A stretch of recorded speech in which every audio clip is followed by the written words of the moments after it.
Thank you, Mr. Chairman, members of the committee. George Zania, I'm here on behalf of Everytown for Gun Safety. I wanted to quickly give you what I think is a very simple explanation of 7575, Rep. Tanzi's legislation, just to clarify some of the misconception that's been presented to you.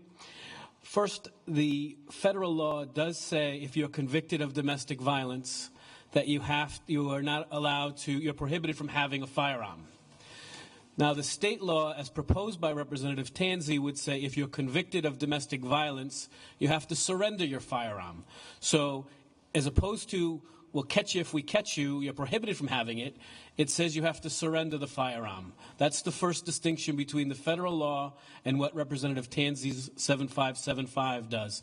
The second distinction is something that we heard in last year's testimony from folks in the Second Amendment Coalition, and that's that we wanted to make sure that when you have that disagreement at the Thanksgiving dinner and there's shouting and you're charged with disorderly conduct and it may end up becoming a domestic violence issue as defined by some of the folks in the Second Amendment folks, that you were not going to be treated the same way when it comes to having to relinquish your weapon.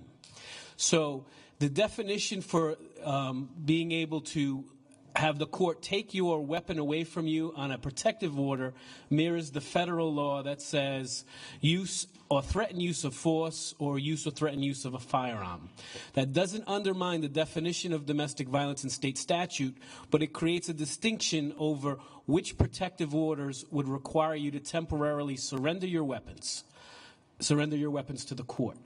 The third part that, again, came from the discussions from last year was revolving around how would we, when you surrender the weapon, how would they be stored?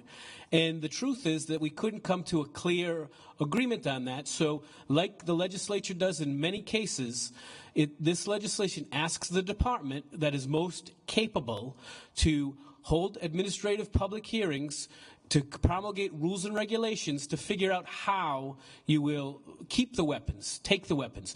Everyone will be able to speak at that time. As you were well aware of, the Administrative Procedures Act is very lengthy, and this statute or this proposal from Representative Tanzi clearly allows for further public discussion in that regard.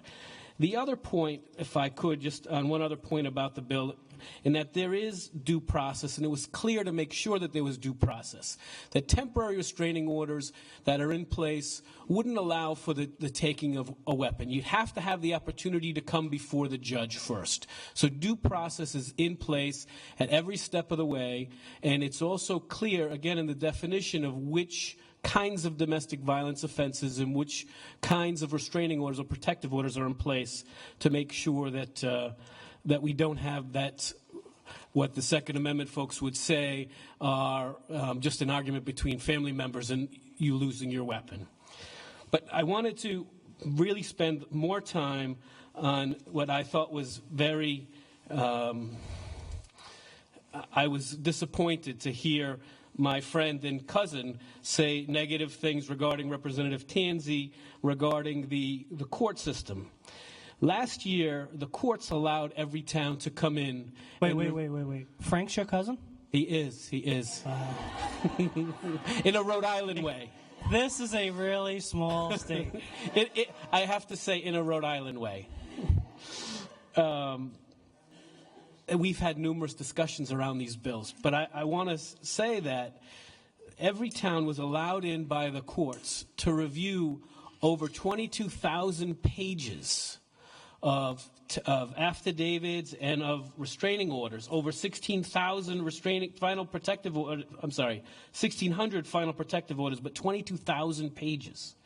They reviewed all of the handwritten complaints and the judge's final orders, looking at all the key points. And when you see the narratives, I mean, it's shocking, some of the stories. And I just wanted to read you two brief blurbs from what they saw.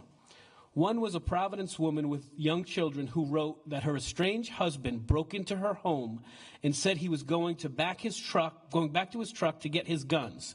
In another, a woman said the man threatened to blow my head off and made her lay on the floor of his apartment with a gun to her head and said he could put a bullet in my head and leave me there.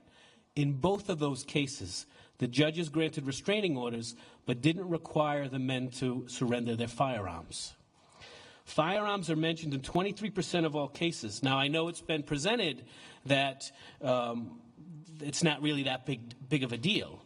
It is a big deal. 23% of the cases, the guns were ordered, surrendered in 13% of those cases, or 5% overall. I'd also say, again, the reason that we do these things is in Rhode Island over the last 10 years, there were 45 victims were killed by intimate partners in Rhode Island, 42% with guns. What's even more shocking about that is half of the perpetrators who committed intimate partner homicide had previous criminal histories of domestic violence. I know that you all work very hard in the legislature. I know that there are many bills that come before you.